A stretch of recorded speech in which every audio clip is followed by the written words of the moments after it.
Olá, estamos começando pela TV Pantanal, canal 22, programa Opinião na sua TV Pantanal, Rede TV, emissora do Grupo Gazeta de Comunicação. Como vai? Vai bem? Então, eu espero que você esteja bem e, mais do que isso, que você se mantenha bem. O programa Opinião dessa terça, 24 de outubro de 2023, está no ar a partir desse instante. Hoje a gente vai entrevistar aqui o superintendente da Polícia Rodoviária Federal aqui no estado de Mato Grosso, mais uma vez, Arthur Presa Nogueira. Presa Nogueira. Nós vamos conversar com o superintendente, fazer um balanço aqui, não é? Desde que ele assumiu, ele já esteve aqui uma vez, inclusive, na condição de superintendente. Vamos conversar sobre aquilo que vem sendo feito nas dependências da nossa Polícia Rodoviária Federal, operações, tem gráficos para a gente mostrar, tem apreensões, enfim, algumas ilustrações para a gente mostrar enquanto ele acaba fazendo aqui as suas explanações, não é isso? Então, Arthur Nogueira já está a posto com a gente aqui. Professor Lorenberg, enfim, choveu na capital. Chovendo bem. Está chovendo ainda, né? Eu cheguei aqui em Polvorosa, porque quando demora a chover, quando chove, cai tronco pela rua, o carro bate na traseira do outro, aí é um negócio esquisito. Mas, enfim, está um pouco mais fresco hoje, pelo menos. Boa noite. Está melhor. Boa noite, Paulo Coelho, e um grande abraço, mas um grande abraço mesmo a todos os nossos telespectadores, a razão maior do nosso programa. Então tá. Boa noite para você, então, que acompanha a Opinião, tanto pelo canal 22, como também pela página no Facebook da TV Pantanal, ou ainda pelo www.gazetadigital.com.br. Legal. Ó, e você tem alguma pergunta aí? 659-9932-2529, está no rodapé para você interagir conosco. Alguma pergunta, alguma sugestão, enfim, aqui ao nosso Arthur Nogueira. Eu falei presa, é presa ou presa? Presa. Presa. Isso. Então, muito bom ter. Aliás, tem um outro nome antes, né? Tem. Quando eu vi aquele. Posso falar, né? Pode. Quando eu vi aquele nome antes, eu fiquei encabulado, eu briguei com a menina, que não, acho que não era Caroline, não. Era outra pessoa que estava aqui. Eu falei, não, Caroline, está errado, esse nome está errado. Não, está certo, está certo, está certo. Não está errado, rapaz, esse nome de mulher. Porque o primeiro nome do glorioso Arthur Nogueira, olha só que está aqui, eu até marquei aqui. Kellen Arthur Nogueira. Ainda tem o Presa que eu não sabia que tinha no nome. É isso mesmo, Kellen? É isso mesmo, Paulo. Boa noite, Paulo Coelho. Boa noite, professor Lorenberg.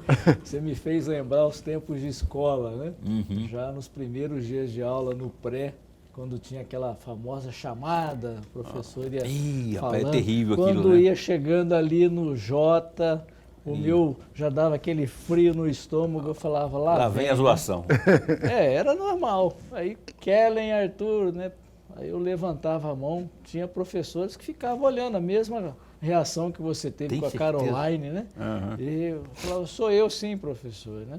Uhum. Era constrangedor, mas com o tempo eu fui acostumando, com o passar do tempo. Eu fui acostumando. Aí quando eu entrei na PRF, era Nogueira, passado 12 anos, teve uma reformulação, ficou Arthur Nogueira.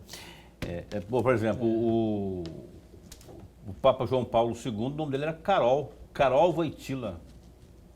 Vamos entender, né? Carol. Polonês, Carol, né? Polonês. Né? Carol Wojtyla. E aí é assim mesmo que faz. Porque é descendente de quê?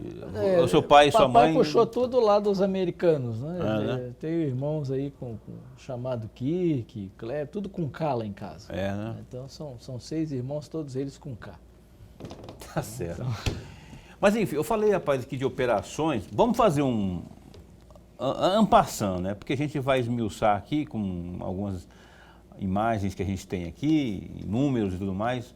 Mas como que você, superintendente, resume esses primeiros 10 meses do trabalho que o senhor tem feito à frente aí da nossa PRF de Mato Grosso, porque temos um novo presidente da República, por consequência, um novo ministro da Justiça e Segurança Pública, por consequência, novas políticas. Mudou o que do ponto de vista da efetividade para a Polícia Rodoviária Federal nos seus trabalhos aqui? Porque muita gente apostava assim, e pelo que o governo federal, o governo Lula está ensaiando, acenando, teremos aí uma polícia de trânsito, Polícia Rodoviária Federal de trânsito, não, e não aquela aguerrida PRF de apreensão de drogas e de um combate ao crime organizado, crime de tráfico, não é? E daqui a pouco você vai ver que os números não dizem bem isso não, que tem havido, inclusive, tem superado em alguns casos aí a apreensão. Mas o que mudou, como é que está aí que resumo que o senhor faz desses primeiros meses aí? Bom, eu tenho muita tranquilidade porque de 2013 a 2017 era o governo Dilma e eu estava à frente da superintendência. E o combate ao crime era algo muito comum para a PRF. Então nós fazemos a parte da segurança viária, que é o grande desafio em Mato Grosso, por conta da malha rodoviária que não comporta o volume de veículos de carga que nós temos, em torno de 70% dos veículos que circulam, nós temos uma média diária só na 163 de 70 mil veículos, dos quais 67% desses são veículos de carga. Misturado com as motocicletas e com os veículos, nós temos uma combinação muito perigosa. Com as pistas simples, que se elas fossem todas duplicadas, nós reduziríamos bem o nosso trabalho, também da concessionária. Então, o que a gente fez? Focou na segurança viária nesses primeiros meses, até a metade do ano, para recuperar os números, preservar a vida. Por quê? O acidente de trânsito é morte instantânea. A pessoa está aqui, fala, vou ali em Sorriso. Chega na 163, entre Lucas, Nova Mutum, se acidenta, daqui a pouco vem a notícia que ele já está morto. Nós estamos vendo a apreensão de drogas, daqui a pouco a gente fala com mais ênfase na questão da droga apreendida, né? Propriamente. Aqui eu pedi para ele fazer um briefing antes, para depois a gente entrar na questão da apreensão de drogas propriamente, não é? Então... E diariamente nós temos as equipes que fazem a fiscalização de combate ao crime, que entra o tráfico de drogas, os crimes ambientais, que é o transporte irregular de madeira, principalmente aqui no nosso estado. Tem a questão do agrotóxico, né, falsificado ou contrabandeado. Então a gente intensificou isso com as equipes especializadas, com o trabalho de inteligência, integrando com as demais forças de segurança, tanto a federal quanto as polícias estaduais. E os resultados, a gente tem algumas imagens, de recuperando aí toneladas, já estamos chegando a quase 15 mil quilos, 15 toneladas entre cocaína e maconha no estado de Mato Grosso, só nas rodovias federais. Só para você ter uma ideia, estamos em novembro, estamos em outubro, finalzinho de outubro. No ano passado foram apreendidos quantas drogas? 22 toneladas no total.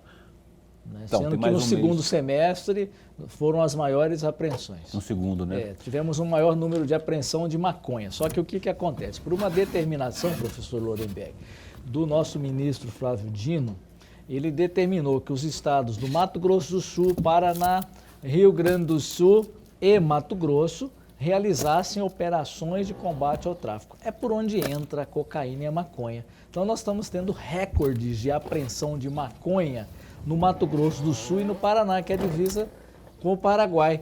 Então, como eles estão já fazendo as apreensões naqueles estados, não chega para cá, porque ela viria entrando por Rondonópolis ou ali pela Serra da Petrovina por Goiás. E que vem da Bolívia? A cocaína. A que vem da Bolívia é mais cocaína. É cocaína e o skunk. Então, a gente reduziu o número de apreensão de maconha e está mantendo o número de apreensão de cocaína. Entendi. Isso aí. Lorenberg, por favor. Superintendente, antes de mais nada, registrar nossa alegria. Mas a alegria mesmo de tê-lo mais uma vez aqui no nosso programa, nós ganhamos muito. E a satisfação sempre de revê-lo. Isso enriquece o nosso programa, o nosso bate-papo. Superintendente, aqui eu tenho 3 ou 4 assuntos que eu gostaria muito de ouvir, aproveitar a sua sabedoria, o seu conhecimento, a sua experiência. E o primeiro deles é exatamente um trecho que eu vou fazer 2 perguntas. Mas antes de fazer a pergunta, eu gostaria de ler aqui um trecho que eu escrevi. Em agosto de 2019, o presidente Jair Bolsonaro mandou retirar todos os radares das rodovias federais para acabar, segundo o presidente, com a indústria da multa eletrônica. Em 4 meses, foi retirado, em 4 meses depois, o número de mortes nas estradas aumentou em mais de 15%. A justiça derrubou a decisão do presidente e os radares foram acionados de novo. Mas o controle jamais fora, durante todo o mandato, como era antes, sem a retirada. Em 2019, a fiscalização com radares móveis somou 42 mil horas. Em 2020, não chegou a 20 mil horas. Resultado, as mortes nas rodovias federais aumentaram. E aí eu tenho 2 perguntas, superintendente. A primeira delas, os radares são mesmo necessários? Se não são, por que deles? E a segunda questão, o governo passado, ao retirar os radares das rodovias, ele estava correto ou não estava correto e por quê? Um excelente tema, professor Hollenberg. Preciso agradecê-lo. É muito importante nós discutirmos esse tema da velocidade. Eu fui um grande crítico quando foram retirados esses radares, principalmente a exemplo na descida da Serra de São Vicente, onde muitos condutores perderam a vida. Agora, recentemente, foram reinstalados a 50 km por hora, nós conseguimos reduzir, embora ainda está ocorrendo alguns acidentes de motoristas que deixam de dar a manutenção no freio do veículo, que não respeitam aquela velocidade, não dão a devida manutenção nos seus pneus, na sua suspensão e acabam por colidir com a famosa pedra que fica na entrada de uma pedreira naquele local. É só aquele local ali na Serra de São Vicente. Então, os acidentes, eles têm uma proporção diretamente ligada à velocidade do veículo. Quando você colide a 60 km por hora, o efeito na deformação dos veículos que vai atingir os passageiros que ali estão é um nível menor do que quando você está a 120, 130, 140, 160. Nós tivemos um exemplo recente agora lá em Sorriso, no último feriado, que foi uma caminhonete que bateu na traseira de um veículo de carga e arrastou esse veículo de carga para o canteiro central da rodovia no perímetro urbano. Então tudo indica que a velocidade que lá é de 60 km por hora estava acima para aquele veículo, porque um automóvel ele não vai conseguir arrastar um veículo de carga de 23 mil quilos daquela maneira, né? Aí a perícia está estudando, está sendo realizada para demonstrar isso. E eu não entendi aquele caso específico de Sinop, onde 4 rapazes morreram, 4 pessoas morreram. Como que provocou esse efeito inverso, né? Porque geralmente é o contrário. Sim, exato. Então o que nós temos hoje? A combinação entre veículos de carga e automóveis.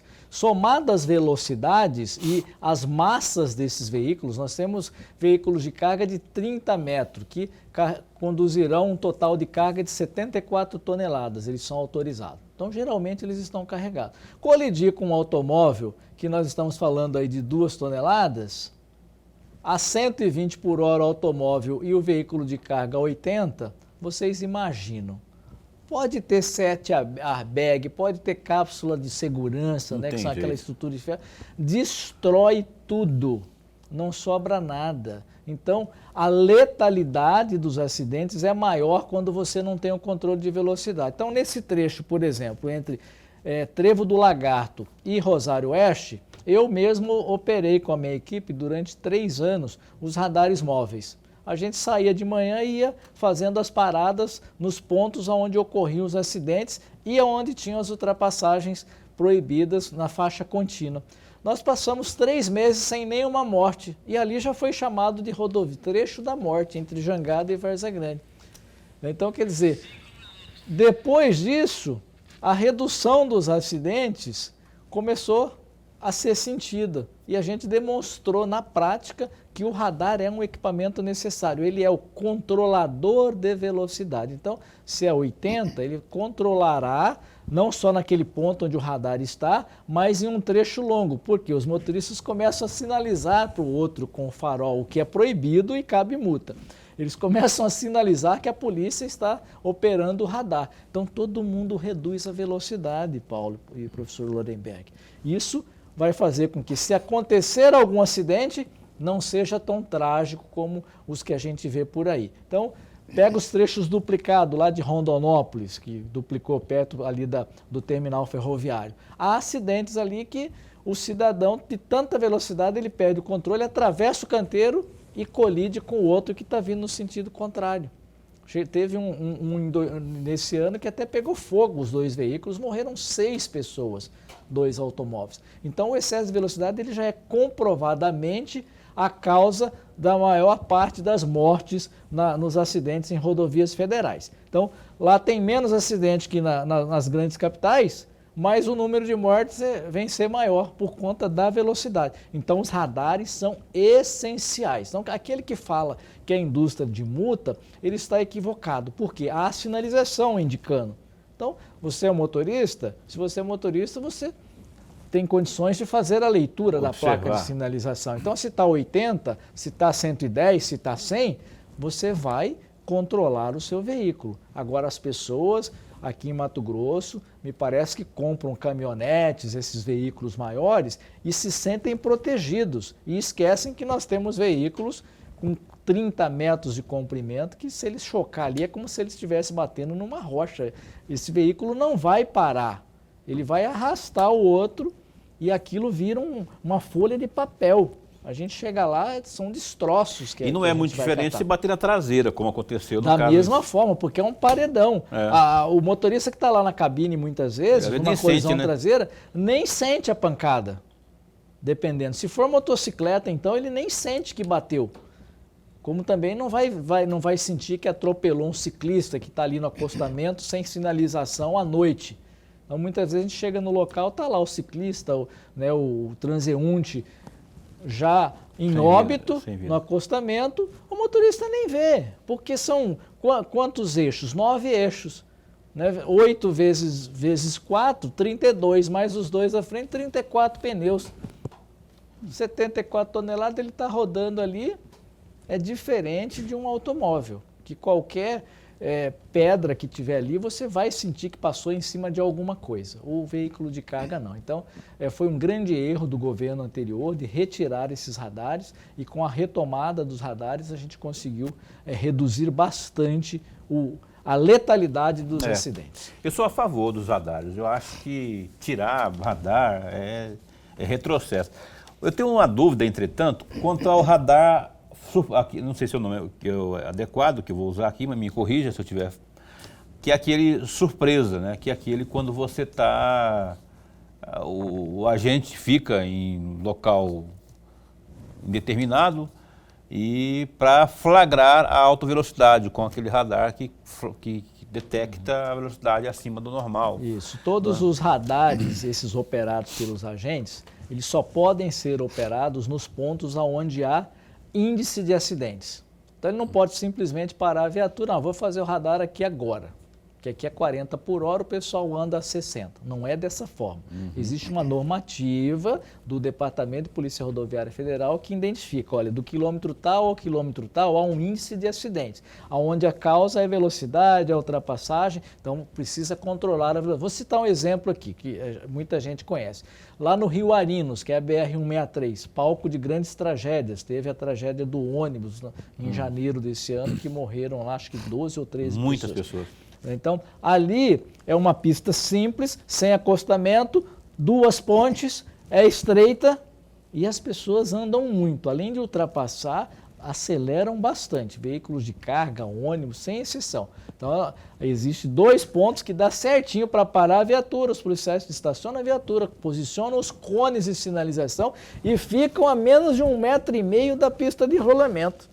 Qualquer erro ali, o cidadão ele sai de pista e vai colidir na viatura, nos policiais, e ele fica operando, controlando o radar. Com 30 minutos de operação, você já não pega mais ninguém. Todo mundo está calminho, 80 por hora, tranquilo, ninguém ultrapassa. Pronto, está comprovada a efetividade do equipamento e da operacionalização. O policial ele não vai ficar ali atrás da árvore, atrás do poste, escondido com a viatura. Se ele fizer isso, está errado. E aqui em Mato Grosso não temos esse tipo de situação. Em Rondonópolis, por exemplo, nós temos o colega que operacionaliza, muito conhecido, que é o japonês. Ele, um grande abraço ao Fukuda, que está se recuperando aí de uma enfermidade, passou uns dias na UTI. Ele coloca a viatura no canteiro central. Então é um posto móvel, uma van, ele põe no canteiro central, põe a cadeirinha dele lá, arma o tripé do equipamento e fica lá horas de manhã, horas à tarde, controlando a velocidade da via. Saiu de lá, o cidadão corre. Cidadão corre. Então não existe aquela parada inopinada. Não. O cara, não, opa, bel prazer, eu acho que hoje eu vou. Tem aquela curva lá onde que for, lá eu sei que a turma começa a pisar. Só para ter uma ideia, o ano passado nós já tínhamos nesse período cerca de 40 mil imagens registradas. Esse ano eu puxei hoje para trazer 23 mil imagens só. Então, se fosse indústria de multa, a gente colocaria em trechos que 1000 imagens você captura aí em 2, 3 horas rapidinho. Então, esse não é o interesse. O interesse é controlar a velocidade para evitar a gravidade do acidente. Muito bem, olha só, intervalo comercial, rapaz. O tempo está voando, né? E a gente vai para o intervalo comercial, mas 1 minuto e meio a gente retoma aqui a entrevista com Arthur Nogueira, superintendente da Polícia Rodoviária Federal Mato Grosso. Instante só.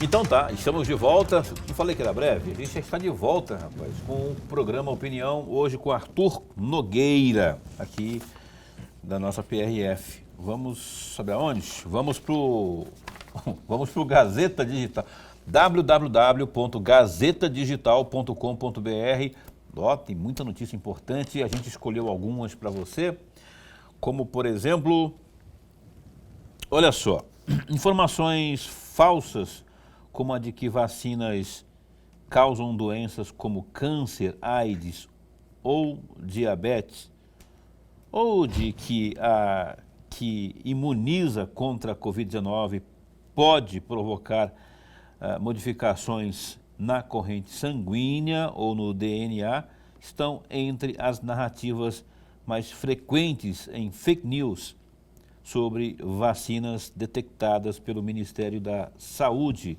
entre julho e setembro deste ano. Para combater as fake news e também responder de maneira preventiva aos efeitos negativos das redes de disseminação de desinformação, o governo federal lançou nesta terça-feira, dia 24, a iniciativa interministerial Saúde e Consciência. A proposta faz parte da estratégia para recuperar as altas coberturas vacinais do Brasil diante de um cenário de retrocesso, principalmente nos últimos 2 anos, quando foram registrados os piores índices. A estratégia interministerial é coordenada pelo Ministério da Saúde e também pela Secretaria de Comunicação Social da Presidência da República, com parceria dos Ministérios da Justiça e Segurança Pública, da Ciência e Tecnologia e Inovação e também da Controladoria Geral da União, CGU, além da Advocacia Geral da União. Vice-prefeito de Cuiabá, José Roberto Estopa, do PV, causou polêmica na manhã desta terça-feira, 24, ao afirmar que se assumisse o executivo no lugar do prefeito Emanuel Pinheiro do MDB, pelo menos 2 secretários seriam exonerados. O Estopa diz: quem nomeia secretário é o prefeito, até porque se o vice nomeasse, teria uns 2 aí, ou 3, pelo menos 2, que não estariam aí, afirmou a Rádio Jovem Pan de Cuiabá. Apesar de dizer que se assumisse a prefeitura, 2 secretários seriam demitidos, Estopa não chegou a citar nomes, mas há indícios de que um deles seria Júnior Leite, atual secretário da Secretaria Municipal de Limpeza Urbana, Limpurbe, e alvo de críticas recorrentes do vice. Gazeta Digital, olha só, essas e outras tantas aí de política, está pegando fogo, né, as definições aí, nas agremiações, né, para saber quem vai, quem não vai. O Estopa querendo também se manter como via possível. Isso e muito mais no Gazeta Digital, cobertura total, tem sobre as guerras aí, tanto da Ucrânia com a Rússia, como também no Oriente Médio, Israel-Palestina, aliás, Israel/Hamas, né? E outras tantas aqui também de economia, enfim, www.gazetadigital.com.br. Assim fica fácil, Lorenberg, criticar, mas não falar o nome, né? Aí fica complicado. Ah, tem 2 aí que eu acho que se fosse eu, nego, já tinha vazado. Mas quem? Já deu sinais antes que o Estopa realmente eles não se bicam, não. Ele e o Júnior Leite lá, que é do Emanuel, da cota pessoal do Emanuel, né? Mas eu acho que chegou um momento que a corda, as cobranças foram tantas que a corda se esticou, que o Estopa tem que falar alguma coisa. Não, se fosse eu, faria diferente, né? Já para meio que tentar descolar ou se viabilizar também como nome provável, possível para a eleição de 24 ou não. O que você pensa? Paulo, você tem razão, mas vou fazer 2 observações muito rapidamente. A primeira delas, o vice-prefeito, vice-governador e vice-presidente da República é uma expectativa de cargo. Ele não ocupa o cargo do chefe do Poder Executivo. É uma expectativa de cargo. É por isso que muitas pessoas defendem que deveria acabar a figura do vice. Eu, particularmente, defendo isso. Não tem nenhuma vantagem a existência do vice-prefeito, do vice-governador, do vice-presidente da República, a não ser as articulações político-eleitorais. Só serve para isso. Por outro lado, se é uma expectativa de cargo, ele pode, o vice-prefeito, o vice-governador, vice-presidente da República, pode até ocupar um cargo, mas é muito arriscado para o chefe do executivo, porque não pode mandar essa pessoa embora, porque vai criar um desgaste tão grande à administração, mas tão grande, que passa a ter, em determinados momentos, inviabilizar a própria administração.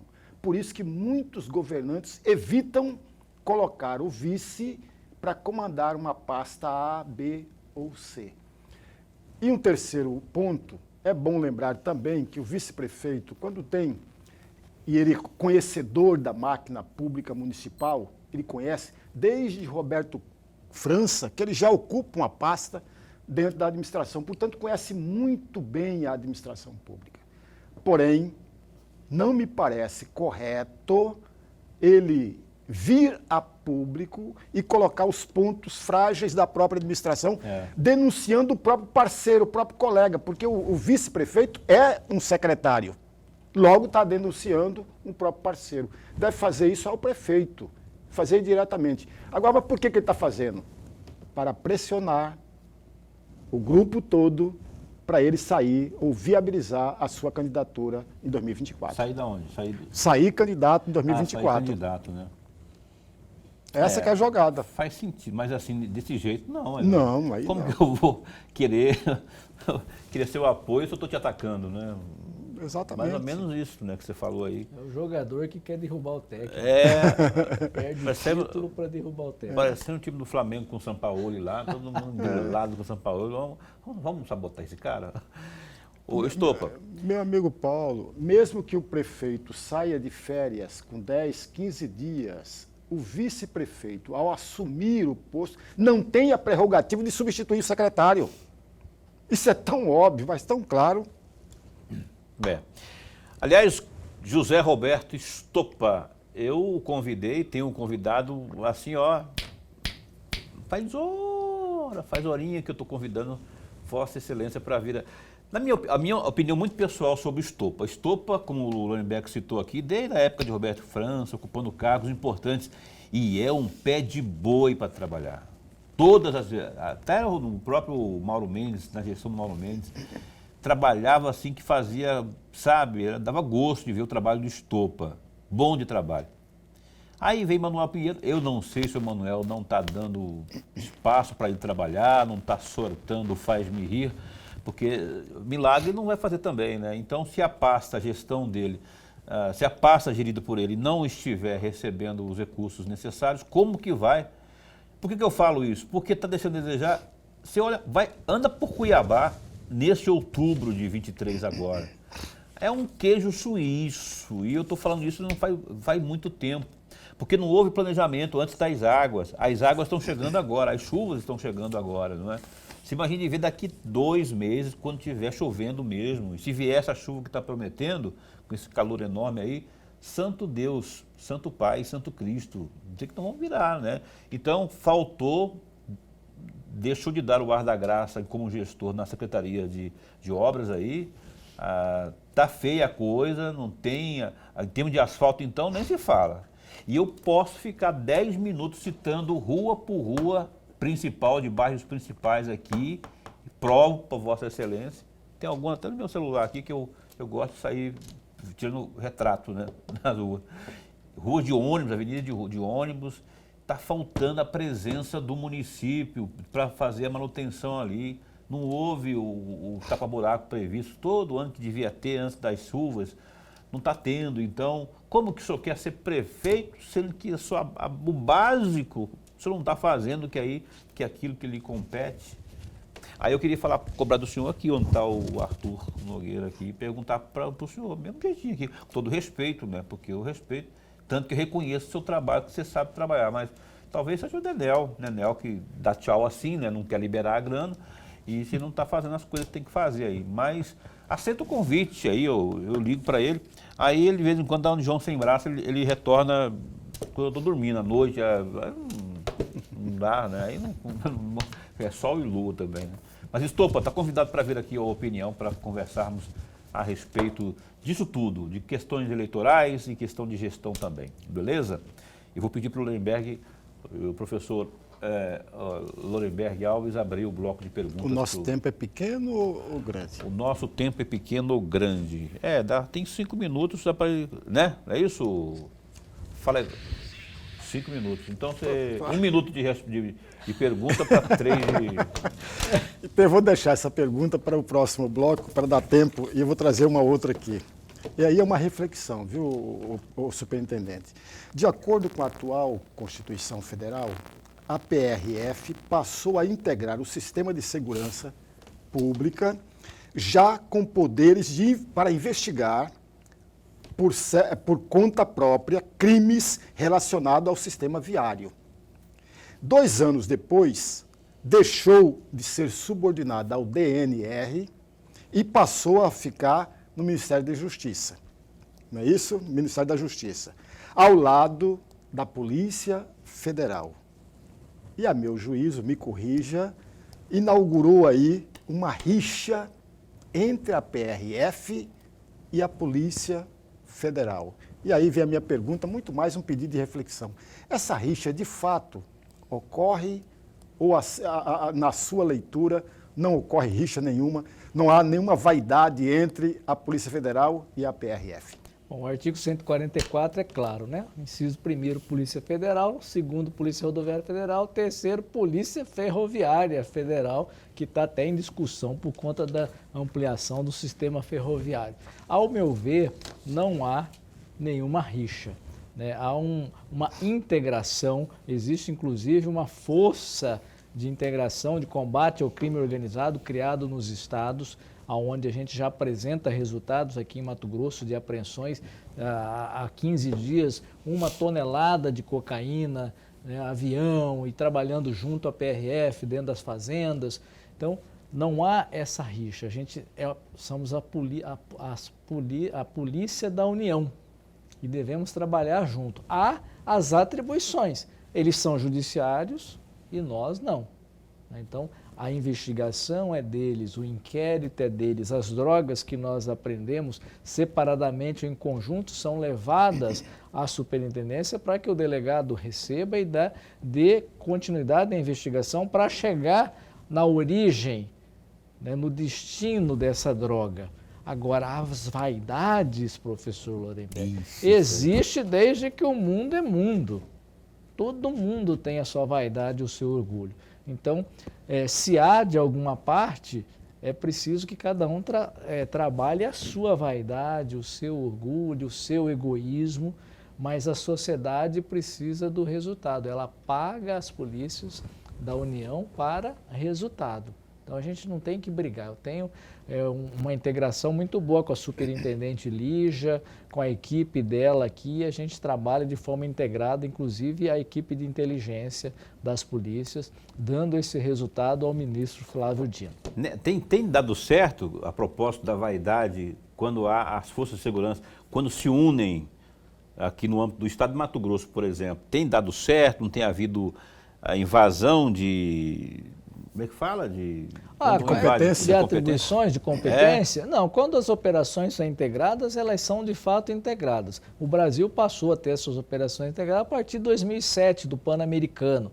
Aí se consolidou com a Copa do Mundo, envolvendo inclusive o Exército Brasileiro, as Forças Armadas também integrando, as Forças Municipais. Tivemos o advento da Lei Seca, que trabalha município, Estado e União em conjunto. Então, isso é salutar, utilizar tudo que nós temos, porque cada um tem um pouco, ninguém tem o ideal de efetivo. Se nós unirmos os esforços, quem ganha é a sociedade, quem ganha é a União, o Estado e o município com melhor segurança pública. Eu imagino assim, quando tem uma operação conjunta, não é? Aí lá consegue, suponhamos, apreender não sei quantas mil toneladas de drogas, não é? Aí fica para quem que é o pai da criança, né? Fica aquela coisa, aí entra o fator vaidade, né? Quem foi quem que esteve, quem foi o principal as operações são divulgadas envolvendo o nome de todas as instituições, né? nesse quesito aí. Eu queria pedir para o Boca, coloca antes de irmos para o intervalo comercial mais algumas imagens aí para a gente pedir aqui, para a gente desovar, né? Porque tem muita coisa aí. Se eu comentar aqui, superintendente, essas imagens aí, por exemplo, Tanque de combustível. Tanque de combustível. Isso. É uma prática comum também, né? É uma prática bem comum que eles utilizam.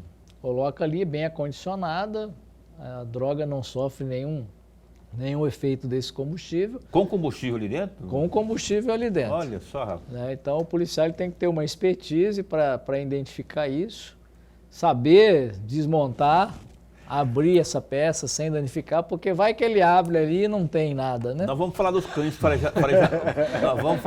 farejadores daqui a pouco, mas aí nesse caso não tem eficiência ou eficácia o faro dos cães. Tem sim. Tem também? Tem sim. Mesmo com gasolina? Qualquer lugar que o cidadão colocar a droga, o cão farejador vai identificar. Ali é o quê? Que ele está colocando ali na Ali é um broca? fundo falso, então para ele não abrir tudo, ele furou e veio na broca, ele faz o teste químico e identifica que é cocaína.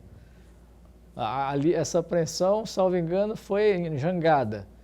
Também era um fundo falso de uma Hilux. Ali o que era? Era cocaína? Cocaína. Aqui também aí foi as 500 quilos, lá em Rondonópolis, 500 quilos de cocaína. Aí faz o teste, todas as unidades nossas têm o o kit para fazer o teste, identificar. Olha lá, faz o teste químico, vai ficar azul. Faz na hora ali? Na hora lá, tirou ali. Antes tinha que levar para o laboratório. Não, antigamente, nas antigas, punha na boca assim, para testar. É verdade, os policiais mais antigos como eu sabem disso. Dá uma testadinha. Aí, eu vi até um filme aí onde o comandante que experimentava na boca ficava doidão, né? Ficava maluco. Saía. Pois é, rapaz, ontem esteve aqui, eu tenho que ir para o intervalo comercial, né? Ontem teve aqui Foi ontem que teve Foi aqui, ontem o delegado. O delegado aqui da Delegacia de Roubos e Furtos de Veículos, dizendo que, qual foi a conta que ele fez para comprar uma caminhonete Hilux? Eram quantos quilos de... 7 a 8 a 10. Coisa assim porque uma Hilux estaria a 70 mil reais mais ou menos, fazendo na moeda da cocaína, por exemplo, daria tantos quilos assim, né? Então os caras já têm isso como moeda mesmo. Já é uma moeda de troca isso. Eu quero abordar esse assunto também aqui com o superintendente da PRF, daqui a pouco também, sobre inclusive esses carros que são recuperados. E a PRF é muito importante, tem tido um trabalho importante também nisso, não é só nas drogas não, né? Na recuperação de veículos também. Fique atento aí que a gente volta no instante só após o intervalo comercial aqui, conversando com o superintendente da Polícia Rodoviária Federal de Mato Grosso, Arthur Nogueira. A gente volta já, no instante só.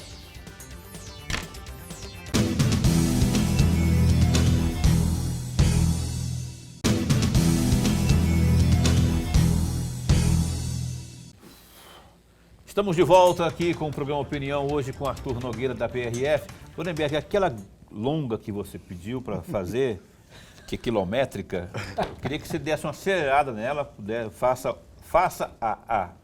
E para que ele possa me responder de forma mais breve, para a gente abordar outros temas que a gente tem. Muito rapidamente, superintendente, é um pedido de reflexão mesmo. Sim. Por exemplo, em outubro de 2019, o ministro Sérgio Moro, que era da Justiça, ele assinou uma portaria autorizando a PRF a auxiliar as demais instituições de segurança pública na prevenção e no enfrentamento do crime. Essa portaria dava à corporação poderes de investigação e cumprir mandado judicial. É claro e evidente que a Polícia Federal não gostou da história e recorreu ao Supremo Tribunal Federal. O ministro Dias Toffoli, chegou a dar uma liminar para cancelar essa portaria, mas o plenário do Supremo deu validade à portaria. E lá, em janeiro de 2021, o ministro, que era outro André Mendonça, anulou a portaria. Mas, ao anular a portaria, manteve a possibilidade da PRF participar de operação em conjunto com outros policiais ou Ministério Público, uma prerrogativa raramente oferecida às forças de patrulhamento rodoviário em outros países. E aí o meu pedido mesmo, de reflexão sobre esse quadro que eu tentei descrever. Sim, a PRF hoje ela tem grupos especializados, policiais treinados para contribuir, cooperar com qualquer outra força de segurança. A PRF tem na missão dela, nas rodovias federais e nas áreas de interesse da União. Então, por exemplo, vamos falar aqui da nossa região, uma desintrusão em área indígena. Vem do Ministério da Justiça, solicita o apoio da PRF e a PRF está, por exemplo, no Pará, nesse período agora, fazendo uma desintrusão de terra. Na Maratsede, nas margens da 158, a PRF passou 1 ano e 2 meses fazendo a desintrusão daquela área que foi 100 anos praticamente, né, de discussão judicial, 50, salvo engano.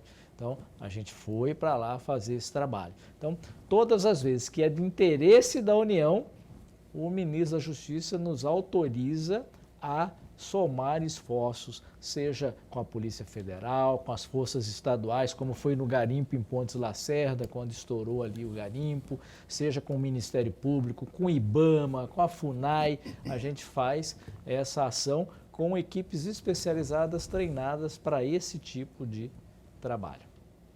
Ali no sul do Pará está tendo gente de Mato Grosso, da PRF Mato Grosso lá do também? Brasil todo fazendo uma desintrusão numa área indígena.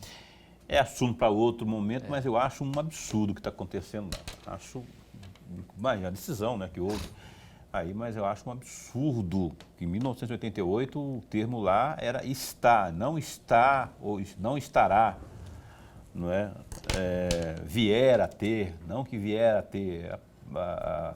Era até aquele momento, onde foi promulgada em 5 de outubro de 1988. Mesmo assim, houve entendimento da maioria, está no que está dando certo, está dando o que falar lá no sul do Pará, e eu acho que é só a ponta do iceberg. Eu queria que o Boca colocasse mais imagens aí, para a gente pegar aqui a opinião. Aí nós estamos vendo o quê? Aí sim, o cão forageador. Exatamente. Eu duvido que o senhor saiba o nome desse cão aí, ou cadela. Esse aí é o K9. É por nome, é por código? O código. Isso é um trabalho... Ele faz um trabalho num ônibus que antigamente a gente demorava 1h30, 2 olha lá, para abrir. a precisão dele, olha lá. Para abrir a bagagem, ele faz isso aí em 5 minutos num ônibus. Já identifica a mala, a caixa que tem a droga, é só tirar e abrir que a droga está lá. É impressionante, ó. Olha só, bicho. Ali... Aí está dentro de peças de artesanato. Que peças são essas aí que eu vi nas imagens? São aquelas peças que bolivianos fazem aqueles artesanatos em praça. Uhum. Então ali dentro estava recheado. Tudo cocaína. Isso. Pode passar aí se tiver mais. Ele fica satisfeito, olha lá, o cão fica lá, cumpriu a missão. Eles são muito bem treinados, muito bem tratados. Uhum. Lá também. Isso, olha lá. Só tabletes. Também. Aquilo ali, isso é tudo recente, né? Isso, tudo recente. Isso estava acontecendo... E ali já é madeira? Aqui já são os crimes, entra na área dos crimes ambientais. Uhum. Madeira que foi extraída... Que tipo de crime era ali? Aí tem madeira que foi extraída de área que não poderia, que não tem autorização, ou tem alguma divergência na nota fiscal da espécie da madeira. Tem toda uma legislação do IBAMA que a gente segue, e identificou qualquer tipo de irregularidade, ele é encaminhado para o IBAMA que faz a aplicação das multas e dá a destinação da madeira. Perfeito. Tem mais alguma coisa aí para a gente mandar para frente aí, Bokovski? Tivemos uma apreensão de cocaína, isso aí, diluída em tecido, também há cerca de 3 semanas, foi encontrada no ônibus pelos cães. Então tinha cocaína diluída em tecido, engomada, a roupa estava toda engomada com cocaína. Olha só. Outra estava em cadeirinha, aquela cadeirinha de transportar a criança. Criatividade dos caras. Então achou dentro da cadeirinha. Ali é um comparativo? O que é aquilo ali?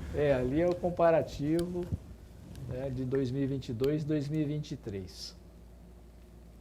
Houve um aumento do skunk, também vem da região da Bolívia. Uhum. Agora, o skunk, mas teve uma que caiu ali, acho que foi a maconha, né, que caiu. A maconha, por aquilo que eu expliquei. Como Paraná e Mato Grosso do Sul e Rio Grande do Sul fecharam as fronteiras, constantemente, eles estão fazendo grandes apreensões. Se tiver como jogar no telão também aqui, Boca, para ficar mais fácil. Teve uma apreensão de 23 toneladas, um caminhão praticamente todo de maconha. Entendi. Recentemente lá no Mato Grosso do Sul. Aqui fica mais fácil de visualizar aqui, ó. Olha só os números aqui de janeiro a outubro de 2022 e de janeiro a outubro de 2023, aquilo que nós estávamos falando ali, né? A maconha, houve uma queda de 5 mil para 3 mil e pouco, entretanto, cocaína de 14 mil. A maconha ela é muito mais fácil ela tem um valor agregado menor, eles trazem em grande quantidade. Então as cargas, essa semana, por exemplo, Paraná teve uma apreensão lá de 4.100, no Mato Grosso do Sul de 6 mil quilos, Já a cocaína não é assim. Por exemplo, faz toda uma investigação, a integração da Polícia Federal e da Polícia Rodoviária Federal pegou, que estava de um avião, 500 quilos. Para 6 toneladas de cocaína é muito dinheiro, um valor agregado de milhões. Então, eles não fazem esse tipo de transporte como a maconha faz. Eles enchem um carro, só vem o motorista ali na sua direção, o resto tudo maconha, chamado cavalo doido. E ele vem, se passar, passou. Né? Então, ele põe 600 quilos dentro de um veículo. Entendi. Já a cocaína não, ela vem sempre escondida, acondicionada, é fundo falso. Então tem todo um trabalho para chegar na cocaína. Então por isso que o valor agregado é maior. Lorenberg. Mas aí eu vou aproveitar 2 trechos da sua fala que me chamaram a atenção, porque demonstra uma criatividade fora do comum. Quer dizer, a droga engomada no tecido. Me fez lembrar a minha mãe, né, quando passava aquele ferro de brasa engomado ali. É desse jeito mesmo que eu estou falando? É desse jeito mesmo. Coloca a droga. E aí o segundo, os cães são criados desde filhotes para ele ter essa prática ou não? Eles chegam para nós com 3, 4 meses, já de empresas que são especializadas em adestrá-los. E isso, os nossos policiais, que também são especializados no grupo de operações com os cães, vai moldando ainda mais e vai fazendo o treinamento na prática. Nós temos os canis, tudo dentro da norma, né, para fazer esse desenvolvimento. Já tivemos caso recente de cão que veio da empresa, mas não se adaptou, teve que levar de volta e trocar por outro. Já tivemos esses casos. Mas eles são altamente treinados, são muito sensíveis. Né? O calor aqui é um grande desafio. Né, para que eles calor impede? Não, para você locomover com eles nesse calor, né? Sair ali. Então, tem todo um trabalho para que você possa preservar também o animal. É uma grande preocupação. Teve um cão do Bombeiros, né, que morreu agora, acho que foi em Minas, alguma coisa nesse sentido, que eles foram na busca e o cão morreu atropelado. O policial, ele tem uma relação muito íntima. É como se fosse aquele cachorro, aquele gato que a gente cria em casa. É aquela relação do policial. É um parceiro ali mesmo. Né, que convívio, né? Tem um convívio praticamente que diário.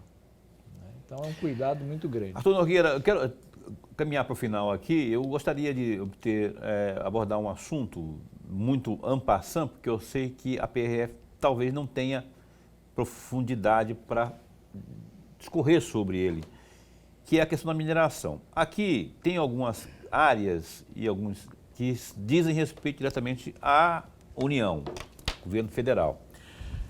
IBAMA já foi acionada em algum momento, já aqui na sua gestão, ou até nas anteriores, quando você também estava lá já, a PRF foi acionada para alguma tarefa de reforço de segurança.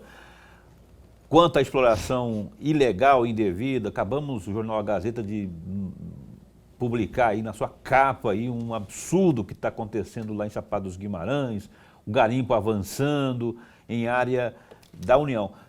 Como que a PRF está inserida nisso? Tem tido algum tipo de trabalho, enfim? Sim, é um dos resultados institucionais nossos, né? Tanto o crime ambiental entra nessa área do crime ambiental, que são os garimpos ilegais, e o transporte também daquilo que é extraído. Então, nós já tivemos apreensões de ouro, já tivemos apreensões de combustível que iam alimentar essas máquinas, já participamos de operações conjuntas com o IBAMA, e a equipe de inteligência trabalha de maneira integrada para trocar essas informações, porque ele vai sair do garimpo e vai pegar uma rodovia. Então, a gente tem o controle disso em vários pontos para poder inibir isso, né? Tanto é que lá no Pará a PRF faz um trabalho muito forte junto a essa parte de garimpos e extração de madeira, apoiando o ICMBio, apoiando o IBAMA nesses locais. Ok, agradeço demais aqui, mais uma vez, agradecer aqui ao Arthur Nogueira por estar conosco aqui. Você viu as imagens aqui, você viu que o trabalho continua forte da nossa PRF, ainda bem, que ela é necessária, o trabalho realmente faz a diferença.